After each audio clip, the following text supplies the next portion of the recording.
doctor David Albornoz. Buenos días, gracias por estar en este medio de comunicación. Muy buenos días, Segundo. Buenos días también con todas las personas que nos escuchan y nos ven, entiendo, también en redes sociales. Sí.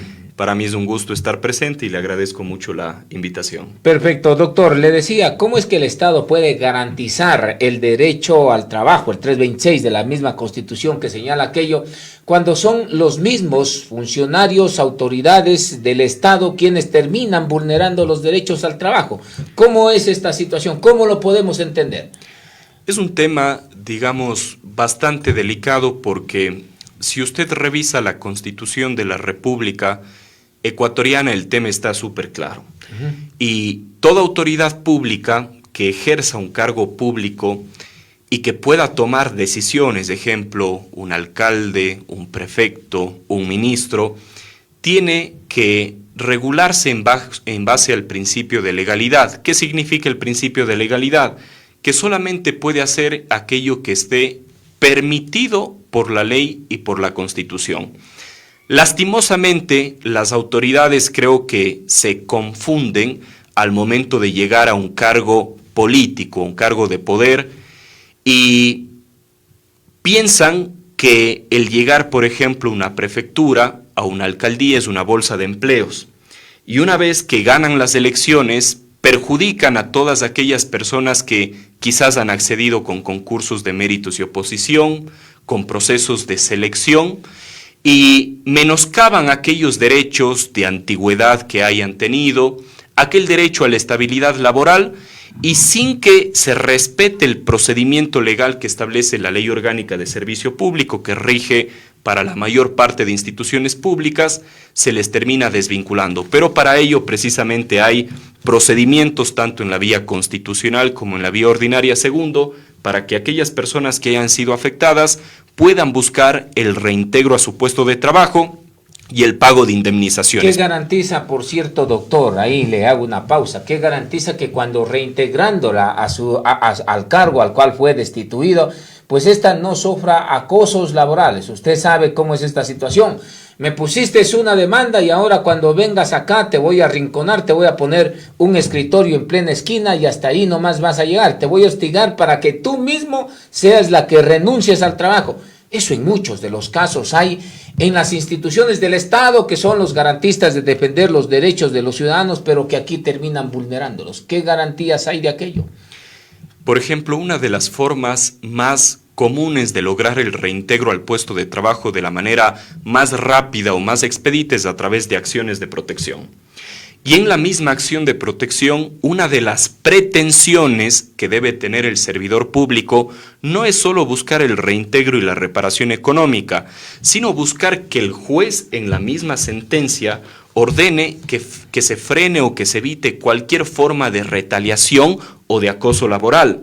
Si aquello llega a suceder, recordemos que la Ley Orgánica de Servicio Público sanciona el acoso laboral incluso con la destitución de la autoridad que cometió la conducta de acoso o que permitió sabiendo que algún otro servidor cometía este acoso laboral.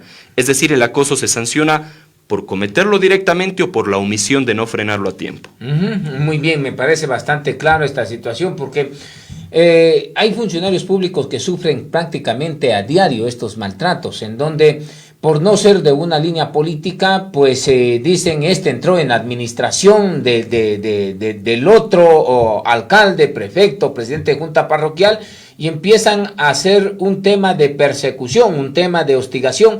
¿Qué mecanismo se puede emplear ahí para que los derechos de los trabajadores no puedan verse afectados? Quizás ahí lo que puedo recomendar, en primer lugar, es no esperar a que la persona llegue a situaciones críticas como ser ya desvinculada de forma definitiva o que el acoso llegue a tal situación que provoque ya un desmedro emocional en la persona. Ante cualquier situación de acoso laboral que usted ya sienta que es víctima, lo primero que hay que hacer es seguir un protocolo que el Ministerio del Trabajo ha creado para luchar en contra de la discriminación o del acoso laboral. Lo primero que hay que hacer, incluso se puede hacer hasta sin abogado, segundo, es presentar una denuncia en el Ministerio del Trabajo, que si bien el Ministerio del Trabajo no tiene la capacidad de juzgar, como si lo tiene un juez, ya sienta un precedente y un primer informe, es decir, el servidor público va recabando pruebas de que está siendo víctima de acoso para poder luego incluso demandar ante un juez. Eso es lo primero que sugeriría. Garantiza, pero el tema de los derechos, porque imagínese, le van a llamar entre todos, son un círculo ahí, y le van a llamar al amigo del conocido de aquello, y va a decir, ve, te puso una demanda aquí, te puso una denuncia, en el caso de la dirección del trabajo, va a decir, te puso una denuncia, tendrás cuidado con este servidor público.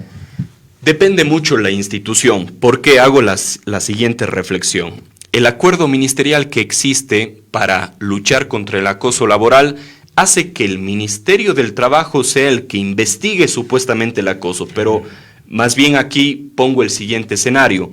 ¿Qué pasa si la situación de acoso laboral se da en otro ministerio, como el Ministerio de Transporte y Obras Públicas, supongamos? ¿Cree usted, segundo, que otro ministerio, es decir, otro brazo del Ejecutivo, va a irse en contra de otro ministerio que a la final tienen afinidad incluso política? La respuesta es que en la práctica hay muchos errores y esto no soluciona de forma definitiva. Por eso es que más bien yo siempre digo y recomiendo que la única forma efectiva de lograr justicia en estos casos es a través de un juez. En el caso de servidores públicos sirve mucho la acción de protección. Muy bien, esto es un tema muy importante. Ahí cuando se empiezan las administraciones de gobierno siempre suelen dejar con contratos, ¿no? Y ¿en qué medida estos son susceptibles de decir, ya, hasta aquí nomás llegas tú y esto no se puede entender como una retaliación política? Porque siempre el que sale deja acomodando, por cierto, a quienes lo han venido acompañando, aplaudiendo y de todo. Inclusive los deja en puestos bastante claves. Y las autoridades y los funcionarios públicos que llegan de manera, claro, nueva por ese lado, llamémoslo así, van a decir, es este el que me trata de pasar la información a la oposición política y es este el que me trata de dañar la imagen. ¿Hasta qué punto se pueden suprimir, por ejemplo, estos puestos laborales? Se ha visto aquí en la ciudad de Cuenca. Depende siempre el régimen laboral en el que se encuentren. Para resumir de forma bastante sencilla, en el sector público hay 3 formas de contratación para quienes se encuentran bajo la LOSEP. El nombramiento definitivo, que es el que se obtiene cuando se gana un concurso de méritos y oposición, en el cual sí se adquiere estabilidad absoluta. Entre comillas lo digo porque a la final hemos visto varios casos y he defendido varios casos en donde inclusive teniendo un nombramiento definitivo, si es que la autoridad no quiere que esa persona esté, aplica, por ejemplo, la supresión de una partida, supresión de un puesto. Es decir, hay mecanismos que se abusa por parte de las autoridades para que en realidad sea un saludo a la bandera esa estabilidad definitiva. En segundo lugar, hay los nombramientos provisionales. Muchas veces, cuando escuchamos nombramiento provisional, entendemos de que no genera estabilidad. Sin embargo, un nombramiento provisional, como lo dice su nombre, genera una temporalidad que debe ser respetada. ¿Cuál es esa temporalidad? Que la persona esté en su puesto hasta que existe un concurso de méritos y oposición y un ganador. Eso se respeta en la realidad. Aquí mismo en el municipio de Cuenca, en la prefectura, son casos que todos los días vemos que no se los respeta. Y los contratos de servicios ocasionales que en teoría no generan ninguna estabilidad, pero si pasan de los 2 años continuos de prestación de servicios, sucede algo parecido al nombramiento provisional. Puede finalizarse cuando haya ya un ganador de concurso. Pero todos los días se atropellan estos derechos y es por eso que si usted va a cualquier cantón de nuestro país y revisa las unidades judiciales, todas están abarrotadas de acciones constitucionales por servidores públicos destituidos. Llegamos a la misma pregunta que le dije, ¿cómo es de que, quien debe de garantizar el derecho a trabajo no termina garantizando y termina siendo el principal vulnerador de derechos de los trabajadores? Es una muy buena pregunta porque nos lleva a la reflexión de ¿qué significa que en la Constitución exista un catálogo de derechos y qué significa el hecho de que, si usted revisa el artículo 33 de la Constitución que nos dice es el principal deber del Estado garantizar el derecho al trabajo, etcétera, etcétera, usted se va a dar cuenta que en la realidad todos los tribunales están abarrotados por vulneraciones de derechos laborales, pero ¿por parte de quién? del Estado, porque no se lo mira, o las autoridades que llegan a los cargos no lo ven como un servicio público, con el sentido que tiene el servicio público, sino lo ven como bolsas de empleo. Como para meter botín a su gente. político, nada más. Botín y ahí político. es donde se distorsiona justamente el concepto de servicio público, porque deben de estar ahí los cuadros más adecuados, los perfiles que estén encajados en cada uno de estos lados, pero hay gente que llega de la noche a la mañana, llega gente a improvisar y son esa gente la que termina haciendo bulto ahí y desplazando a los talentos que puede tener tal institución. Entonces, esto es bastante, llama de hecho bastante la atención. En el tema de la supresión de partidas que usted me estaba indicando, o sea, a ver, ya igualmente queda en la indefensión una persona, porque si ya mucho le joden, dice, bueno, vamos a suprimir el tema de las partidas. Ahí, ¿cómo queda? ¿Vulnerado total? ¿Debe de quedarse sentado a llorar sobre la leche derramada del trabajador o no? No, hay formas también de reclamar. A veces, y he visto mucho por desconocimiento, le pongo un ejemplo, la figura de la supresión de partidas se utilizó mucho, más o menos en el periodo del 2014-2015, que se abusó de esta figura a nivel nacional, y muchos no demandaron en ese momento pensando de que ante la supresión de una partida ya es imposible buscar un reintegro, porque la partida como tal se elimina. Sin embargo, es importante tomar en cuenta que como se trata de un derecho constitucional, no prescribe o no caduca en el tiempo. Y ahora en el 2023 hemos seguido varios juicios por supresión de partidas y si se demuestra que se suprimió ese puesto solamente para cambiarle la denominación del puesto, por ejemplo, y meter a otra persona, obviamente eso atenta el sentido, la figura propia de la supresión de partida, que es cuando la institución ya no requiere más en la estructura de su institución contar con esas funciones. Pero eso no sucede en la práctica, es una artimaña política para quitar a Juanito y poner a Pepe. Basta cambiar, por ejemplo, de nombre y dicen, ya no tiene que ver ya no, esta partida estaba dedicada, por ejemplo, a ver a personas adultas mayores. Ya. Y después suprimen la partida y van diciendo, bueno, estas personas es para ver a las personas que tengan algún tipo de vulnerabilidad en cierto sector. Basta con tan solo este giro y queda fuera de la jugada. Eso es lo que hacen, pero obviamente no está bien, porque lo que nos dice la LOCEP es que si usted suprime un puesto durante 2 años posteriores, no puede crear un puesto ni siquiera parecido en sus funciones.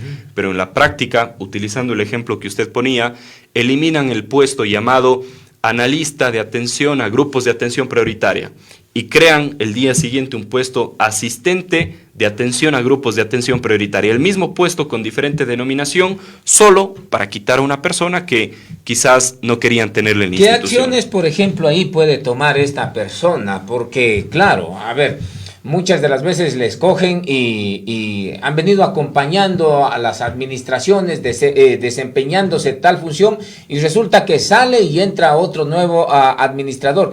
¿Qué acciones pueden tomar en este caso las personas nuevamente de que en base a esto supriman la partida y únicamente de manera muy sagaz, muy astuta, cojan y le cambien de nombre, nada más? Unas letras más, unas letras menos. ¿Qué acciones le queda a esta persona? ¿Debe de quedarse ya fuera o debe de insistir ante la justicia? Enseguida debe presentar una demanda. Si es que está dentro de los primeros 90 días luego de su desvinculación, puede acudir ante el Tribunal Contencioso Administrativo a través de una demanda que se llama recurso subjetivo. Ese es un proceso ordinario. Pero si ha dejado pasar esos 90 días, como el caso que le contaba, hay servidores despedidos en el 2010, 2011 que recién ahora han demandado, pueden hacerlo a través de una acción de protección argumentando que se vulneró un derecho de rango constitucional. Esas serían las 2 vías. Muy bien, mire lo que me escribe, justamente aquí me escriben, gracias a las personas que nos ven a esta hora de la mañana a través de los diferentes medios de comunicación que se enlazan en esa transmisión. A ver, ¿hasta cuándo una persona puede estar recibiendo contratos, entiendo así, prestación de servicios profesionales, también el tema de los contratos ocasionales para tener estabilidad laboral? ¿Les da algún tipo de estabilidad? Por ejemplo, dice aquí nuevamente, si tenemos 2 o 3 contratos ocasionales, ¿no? ¿hasta qué punto puedo aguantar otro contrato más para que ya pueda tener estabilización laboral?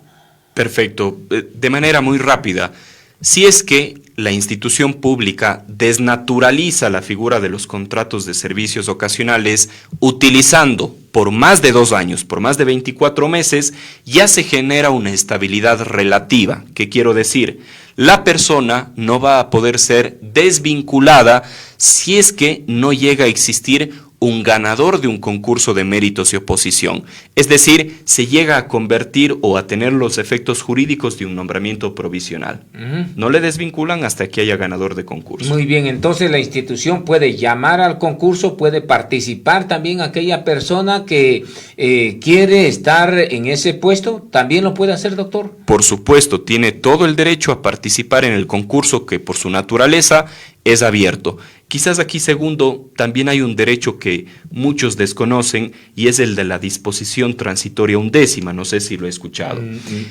¿De qué se trata este derecho? En mayo del 2017, justamente para proteger o buscar que se deje de precarizar los contratos de servicios ocasionales y los nombramientos provisionales, se creó una reforma interesante que buscaba que los servidores, ya sea con contrato o nombramiento provisional, que tenían más de 4 años, participen directamente en un concurso cerrado de méritos y oposición. ¿Qué significa cerrado? Por ejemplo, si usted, segundo, llevaba 4 años en un puesto determinado, usted era el único que iba a participar para su partida. Nadie más podía participar. Esto es cerrado. Cerrado. Solo usted participa para su partida. Obviamente, lo que buscaba la ley es premiar el tiempo, la antigüedad de una persona para que directamente gane el nombramiento definitivo, rindiendo unas pruebas que le tomaban, tenía que superar 70 puntos, pero era la forma de, si usted llevaba más de 4 años, accedía a un nombramiento definitivo. El concurso cerrado, ¿estaba obligado a llamar la dirección de talento humano de cada una institución o podría ser motivada, en este caso, por quien decía, bueno, como me van a sacar, mejor hago una petición para que hagan un concurso cerrado?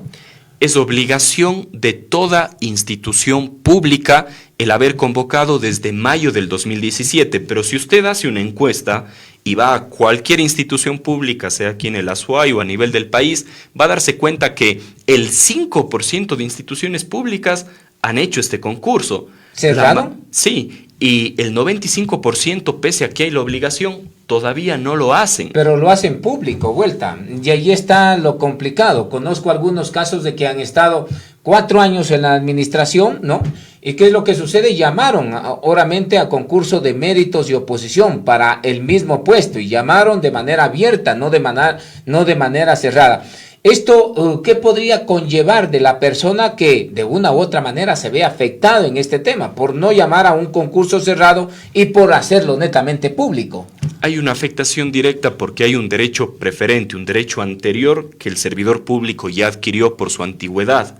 Entonces, si la institución pública, pese a que se generó ya un derecho adquirido a un concurso cerrado, hace una convocatoria abierta y otorga un nombramiento a otra persona, obviamente se está conculcando los derechos de quien tuvo un derecho anterior que en base a esta disposición transitoria. Doctor, como que no me queda claro este asunto porque está bastante interesante y de eso hay muchos casos. Quienes nos han escrito justamente para que toquemos estos temas laborales, ¿no? Porque, a ver, quien debe de llamar a este concurso cerrado es el director de talento humano, la institución y el director de talento humano. Vamos a hacer un concurso cerrado, primeramente. ¿No tuvieron que hacerlo primero público o no decirles, no hay esta figura, la 11ª usted me indicó? No hay esta figura, así que nos pasamos por alto, ¿no? Cogen ya de manera hasta maliciosa, van a decir, no hagamos cerrados porque si no se van a quedar la gente de la administración anterior y nos joden, no tenemos cómo darles más empleo a quienes cargaron nuestras banderas, a los adulones que les digo yo. Entonces llaman a concursos abiertos. La persona que haya sido, y hay muchísimos que van a salir también, ¿qué acción pueden poner ante esto cuando ya tienen ya un ganador de ese concurso de méritos y oposición? No llamaron cerrado, llamaron abierto, vulneraron los 4 años, se saltaron esta disposición 11ª y ahora ya tienen inclusive un ganador. ¿Cómo pueden resolver el problema ahí, doctor? Primero es importante entender que esta disposición transitoria, ¿por qué la importancia de la palabra transitoria? Porque solo aplicó para quienes a mayo del 2017 hayan tenido 4 años de forma consecutiva. Si es que usted, por ejemplo, ingresó en el 2018 y sigue hasta la actualidad, superó los 4 años, pero ya no se beneficia de esta disposición. Muy bien, es hasta el 2017. Porque solo es quienes a mayo del 2017 hayan tenido 4 años de forma consecutiva. Fue una disposición no general, sino transitoria para esa época. ¿Por qué le traía a colación este tema? Porque hay muchísimos casos de personas que laboran desde mayo del 2013, que sería justo los 4 años hasta mayo del 2017, que han sido desvinculadas sin que se les haya aplicado este concurso cerrado y se les haya dado un nombramiento definitivo, o que ha sucedido lo que usted comentaba. En el 2020 lanzan un concurso abierto desconociendo ese derecho previo a un concurso cerrado donde solo ellos participen y dan el nombramiento a alguien más. ¿Cuál es mi sugerencia? Si es que usted ve como servidor público que le asiste este derecho a la 1ª y están convocando un concurso abierto en su partida, en su puesto, interponer una medida cautelar constitucional para que se suspenda ese concurso, porque usted tiene un derecho previo a un concurso cerrado. Muy bien, está bien clara esta explicación justamente que nos da el doctor David Albornoz. Hay un tema que es materia de consulta en este momento y nos indican, a ver, para firmar un contrato nuevamente de servicios ocasionales, ¿nos pueden hacer renunciar los años que hemos venido trabajando en la misma institución? O sea, ¿qué es lo que dice aquí? A ver, les quieren dar un año más de trabajo, unos meses más de trabajo, pero les están haciendo firmar voluntariamente una renuncia para que desconozcan el tiempo que han venido trabajando anteriormente. ¿Qué tan ilegal viene a ser eso? Vamos por ese lado, primeramente. Totalmente, segundo, es ilegal porque la renuncia, cuando hablamos de renuncia, estamos hablando de un acto de voluntariedad, es decir, no puede existir una renuncia que sea obligada o que sea forzada. Si es que hay este vicio en el consentimiento, es decir, le están obligando a que renuncie, prometiéndole un contrato posterior, se vicia la voluntad. Y al existir un vicio en la voluntad, obviamente la renuncia pierde sus efectos porque no es voluntaria. Ahora, la dificultad es en el ámbito probatorio. Por eso yo siempre digo, no firme una renuncia. Si usted firma una renuncia, por más de que haya sido forzada, si esto deriva en un juicio, probarle a un juez que hubo una coacción, que a usted le obligaron a firmar esa renuncia, es sumamente difícil ya en el ámbito probatorio. Pero ¿qué es lo que pasa, doctor? Si dice, si no me firmas esto, te vas en este momento y no te voy a dar el trabajo el otro año. Así son de zapatras estas personas que están en estas direcciones. Y la persona, usted sabe, mire, se quedan sin trabajo. Va a decir, no voy a tener que llevar a la casa este mes, tengo que pagar esto, entonces mejor firmo así nomás. ¿Qué pasa, por ejemplo, en estos casos? Podría, siempre para poder responder este tipo de preguntas hay que remitirse a los principios del derecho laboral. Uno de los principios nos dice que todo derecho en materia laboral es irrenunciable e intangible. Es decir, una firma en un documento no invalida el derecho que se haya adquirido.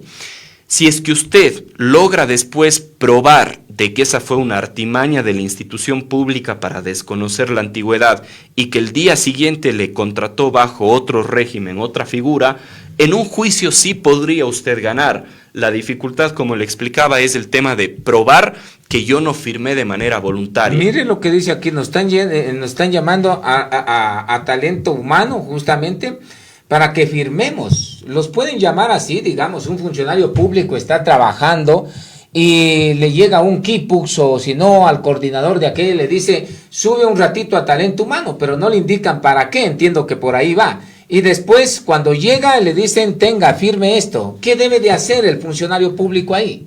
Buscar pruebas, sea testigos, grabar la reunión, si es que le están llamando a talento humano y él ya presume la intención quizás de la reunión, puede tranquilamente grabar la misma, es válida esa grabación. Le puede decir al funcionario, director, burócrata de talento humano, voy a grabar esta reunión y va a dejar el celular ahí, le puede avisar a eso. Es mucho mejor el tema de la grabación, me refiero. Así es, él tiene todo el derecho de grabar una conversación si es que es parte de esa conversación, ¿sí? Claro.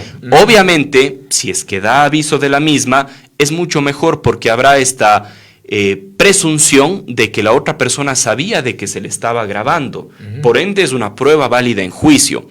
Incluso hay tips que quizás puedo dar a las personas, Por tanto favor. de código de trabajo, de servicio público. Cuando hay una situación, por ejemplo, de despido intempestivo y que usted no sabe cómo reunir pruebas o no tiene testigos, una prueba válida es llamar a la Policía Nacional. ¿Por qué?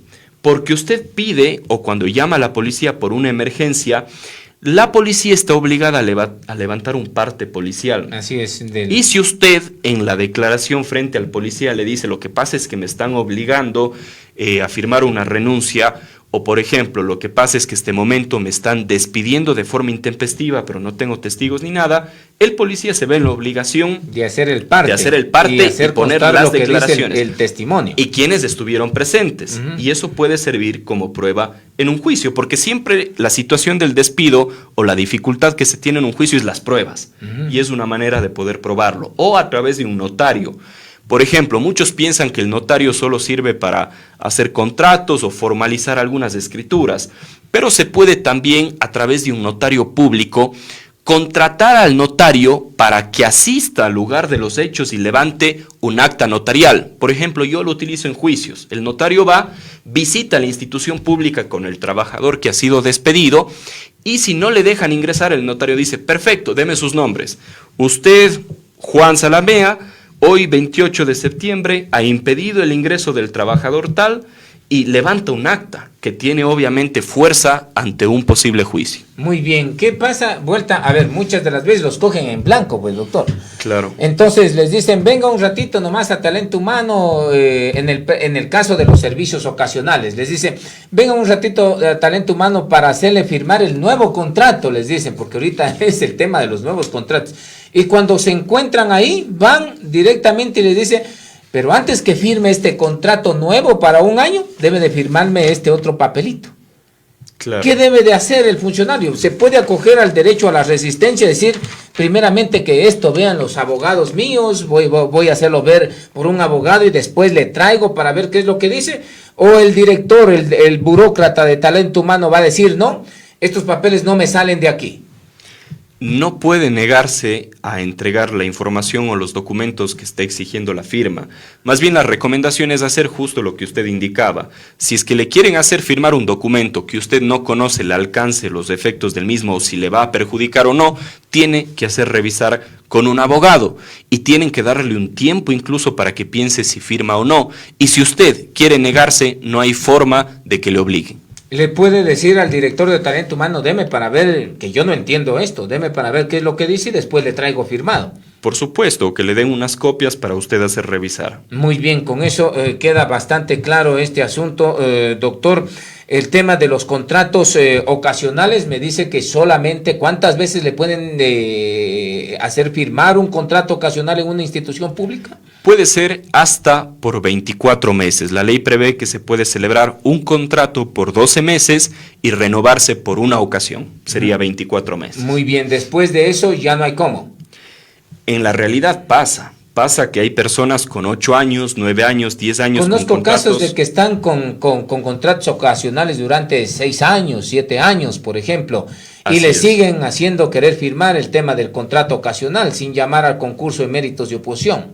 Por supuesto, y es ahí cuando se desnaturaliza por completo esta figura, y es lo que conversábamos antes, si es que sucede aquello, ya no se puede entender que el contrato puede finalizar en cualquier momento, sino únicamente cuando la necesidad institucional que dejó de ser ocasional y se convirtió ya en permanente porque superó los 24 meses, termine convocándose un concurso y mientras exista ganador. Caso contrario, no le pueden desvincular. Muy bien, doctor. El tema del Código de Trabajo también es bastante interesante. ¿Qué es lo que pasa? ¿Qué es lo que sucede también cuando, por ejemplo, a trabajadores del Código de Trabajo se los ubica en otro lado, arbitrariamente? Y por otro lado, hay gente, funcionaria de estas direcciones de talento humano, que dicen, muy bien, vengo un ratito a talento humano nuevamente y después le dicen, ya no va a estar trabajando aquí, pero antes fírmeme usted el consentimiento para mandarlo a la otra plaza.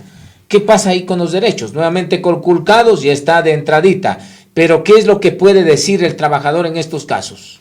Todo cambio de ocupación constituye, hablando ya del Código del Trabajo, en un despido intempestivo. Es decir, que si usted está bajo el régimen del Código y ha sido contratado para unas funciones determinadas, usted tiene que dar su consentimiento para que puedan cambiarle de funciones. Si es que de forma unilateral le cambian de puesto de trabajo o de funciones, usted tiene hasta 60 días para reclamar. Ojo con esto, porque si no reclama en 60 días, se entiende que usted tácitamente está de acuerdo o aceptó esas nuevas funciones. ¿Se demandan por qué, pues nomás, o deben de hacerlo presencialmente? ¿Se refiere usted a la notificación del cambio? O le pueden mandar un documento, preséntese a tal lado y todo eso. Normalmente no le dan por escrito para evitar justamente generar pruebas. Son vivísimos. Normalmente eso por una llamada o de forma verbal para que no haya prueba del cambio de ocupación. ¿Esto constituye despido intempestivo? Totalmente. El derecho que se genera es que el trabajador pueda, aquí hay dos vías. Puede, para reclamar el despido intempestivo, el trabajador seguir un visto bueno en contra del empleador. A veces se piensa que solo el empleador puede seguir un visto bueno, pero no, justamente el tema del cambio de ocupación es una causal para que el trabajador siga un visto bueno en contra del empleador. O directamente puede saltarse esta fase administrativa ante el Ministerio del Trabajo y demandar por despido intempestivo ante un juez de lo laboral. Muy bien, ¿esto qué generaría en caso de despido intempestivo? ¿Indemnización al trabajador de acuerdo al contrato colectivo o cómo? Si es que hay contrato colectivo, el derecho, por supuesto, a la indemnización especial que se reconozca en ese contrato colectivo y aparte las indemnizaciones generales que prevé el Código del Trabajo. La del despido intempestivo es fácil calcular, se toma en cuenta la última remuneración y se multiplica por los años de prestación de servicios. Si es que fueron 10 años de prestación de servicios, 10 por el valor de la última remuneración. Bonificación por desahucio, que también tiene derecho, y a la liquidación normal de ley, décimos pendientes, vacaciones, etc. Muy bien, esto es cuestión de repetición al funcionario público porque no puede seguir perdiendo las instituciones públicas. En todo juicio en contra del Estado, donde el Estado esté obligado a pagar una indemnización, sea LOCEP, sea Código de Trabajo, la ley incluso de la Contraloría General del Estado indica que en toda sentencia, luego el Estado tiene la obligación de repetir esa indemnización en contra del funcionario público responsable. Si es que usted como autoridad despidió a alguien sin poder hacerlo, yéndose en contra de norma expresa, es usted quien luego debe asumir esa indemnización. Muy bien, wow, entonces deberán de pagar en este caso, doctor. Deberían. David Albornoz, muchas gracias por estar en este medio de comunicación. Nos dejó muchas cosas que la ciudadanía quiso saber y que se lo canalizó acá. Lo voy a seguir invitando efectivamente a este medio para que nos siga dando luces sobre estos temas. Se nos quedó bastante tema en agenda. No, más bien muchísimas gracias a usted, segundo, y siempre a las órdenes.